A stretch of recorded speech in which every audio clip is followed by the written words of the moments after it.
pumunta kami ng dati, kukuha kami ng mga ayuda, yung mga binibigay ng mga libreng pagkain, ng mga doon, ayun.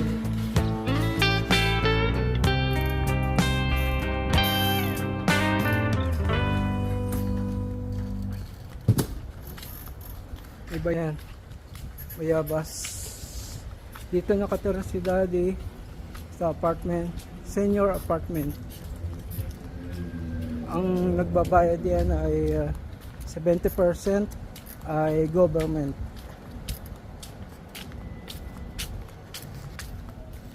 Yan. Maglalakad kami ng Daddy, mga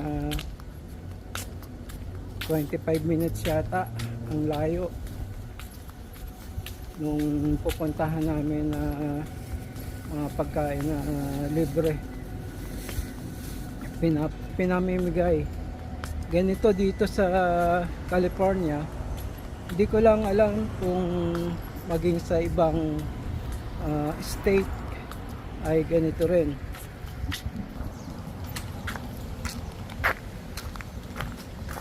Kung sa ibang state ay may mga libre na mga pagkain, yung mga pinamimigay, yung mga pinipilahan. Hindi naman naghihirap ang Amerika, pero after pandemic kasi ganito na yung nakasanayan ng mga tao.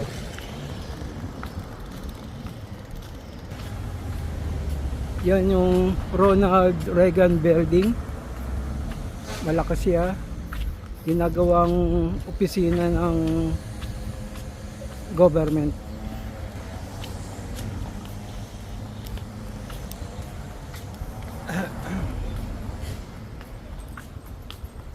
Ganito yung buhay namin ng Daddy. Almost every day we are going walking, we are going outside, going to the market, buy anything. Kaya kasi si Daddy ayaw niya yung laging nakahiga. Alam mo naman pagka matanda na, nahihirapan na sila sa pagkilos.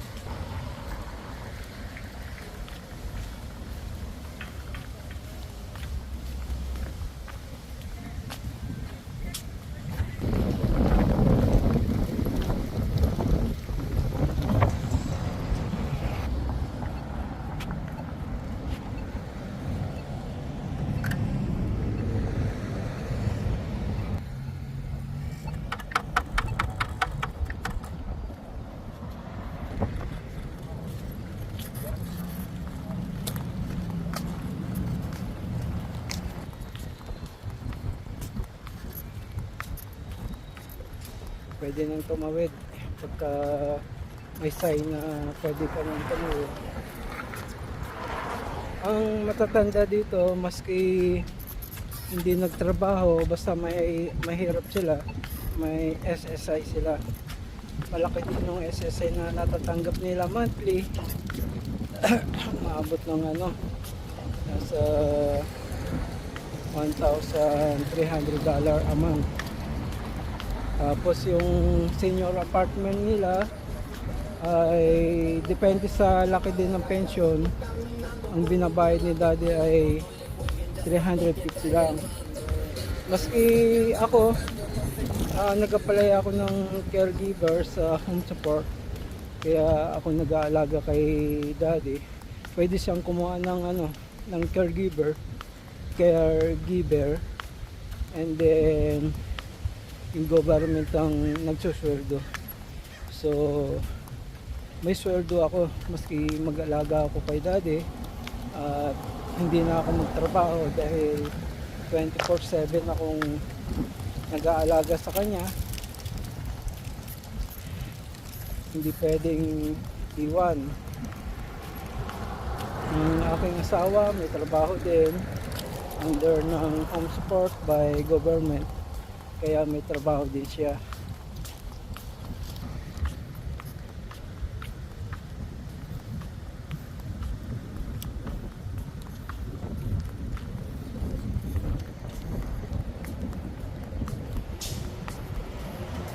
Yan, opisina ng mga sa government, yung malalaking building na yan.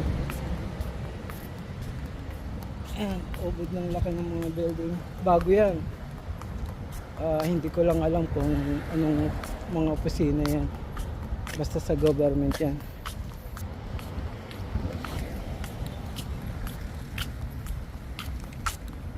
Is there any way you can spare a couple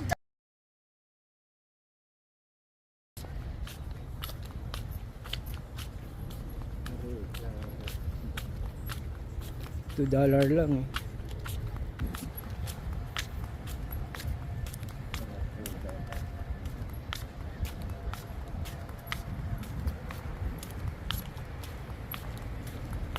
Ngayon, spring, going to summer. Medyo bandang June, magtatag-init siya. Medyo mainit na ng konti. Ngayon medyo iba-iba ang panahon dito eh. Minsan mainit, minsan ganito, malamig. Pero maganda ang weather dito sa California. Kaya maraming lumilipat dito.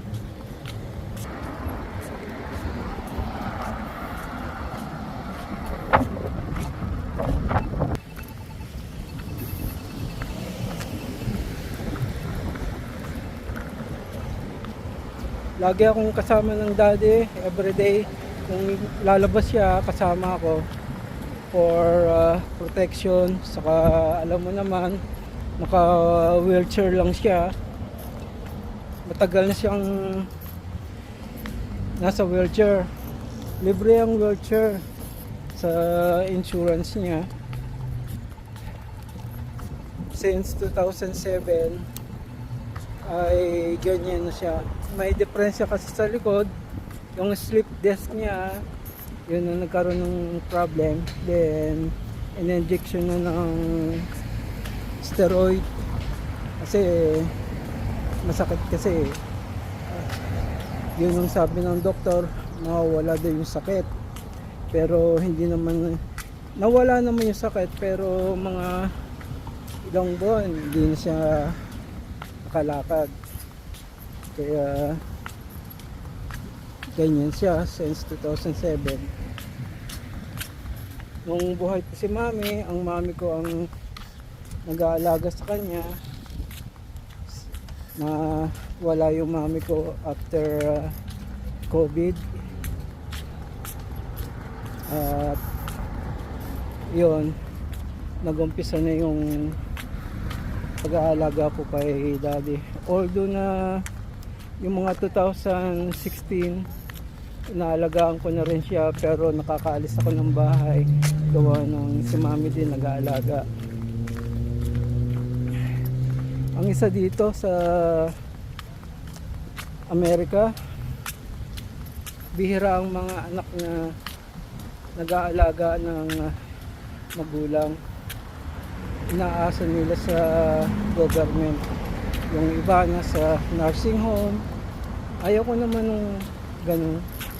Gusto ko yung obligasyon ko na mag-alaga. After na tumanda ang aking magulang, talagang dapat alagaan talaga ng anak. Ang kagandahan lang, nandito kami sa Amerika, lahat ng benefit nakukuha namin. Libre kami sa doktor, hospital.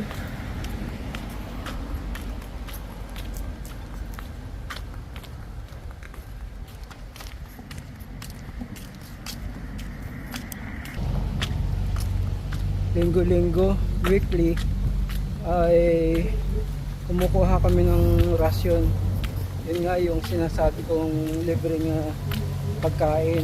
Ang tawag sa, kung sa Pilipinas ka, parang ang tawag ay ayuda. Dito naman ay ano kayong tawag? Basta yun, libreng pagkain. May mga prutas, itlog, gatas, may manok din minsan. Minsan may manok din binibigay. Malapit na rin kami.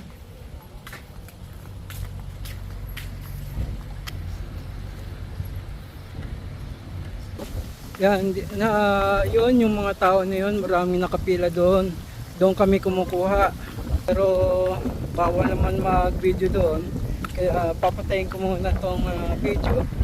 At mamaya ay kukuha uli ako ng picture ng video. Sige. Another 30 minutes na naman yung lakad pa uwi namin. Hanggang dito na lang. Bye-bye at magandang araw na lang sa inyo. Magandang gabi diyan. Pagpalain kayo ng Panginoon Diyos. At salamat sa panonood ng aking pag-vlog ng video. Sige, bye-bye.